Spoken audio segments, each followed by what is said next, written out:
വിശുദ്ധ മർക്കോസിൻ്റെ സുവിശേഷം 3-ാം അധ്യായം 1 മുതൽ 12 വരെയുള്ള തിരുവചനങ്ങൾ. സാപത്തിൽ രോഗശാന്തി.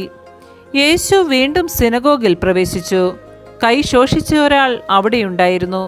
യേശുവിൽ കുറ്റമാരോപിക്കുന്നതിനു വേണ്ടി സാപത്തിൽ അവൻ രോഗശാന്തി നൽകുമോ എന്നറിയാൻ അവർ ഉറ്റുനോക്കിക്കൊണ്ടിരുന്നു.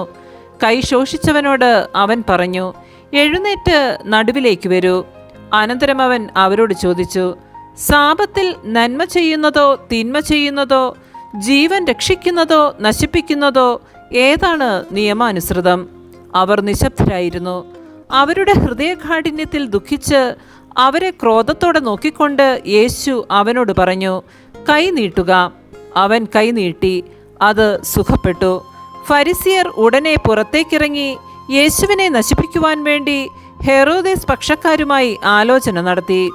യേശു ശിഷ്യന്മാരോട് കൂടെ കടൽ തീരത്തേക്ക് പോയി. ഗലീലിയിൽ നിന്ന് ഒരു വലിയ ജനക്കൂട്ടം അവനെ അനുഗമിച്ചു.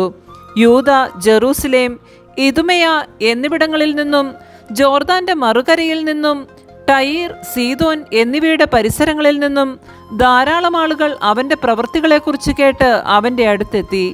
ആൾത്തിരക്കിൽപ്പെട്ട് ഞെരുകാതിരിക്കുന്നതിന് അവൻ ശിഷ്യന്മാരോട് ഒരു വള്ളം ഒരുക്കി നിർത്തുവാൻ ആവശ്യപ്പെട്ടു.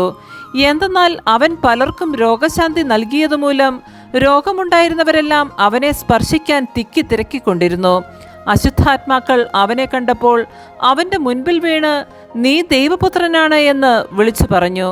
തന്നെ വെളിപ്പെടുത്തരുതെന്ന് അവൻ അവയ്ക്ക് കർശനമായ താക്കീത് നൽകി. നമ്മുടെ കർത്താവായ മിശിഹായ്ക്ക് സ്തുതി.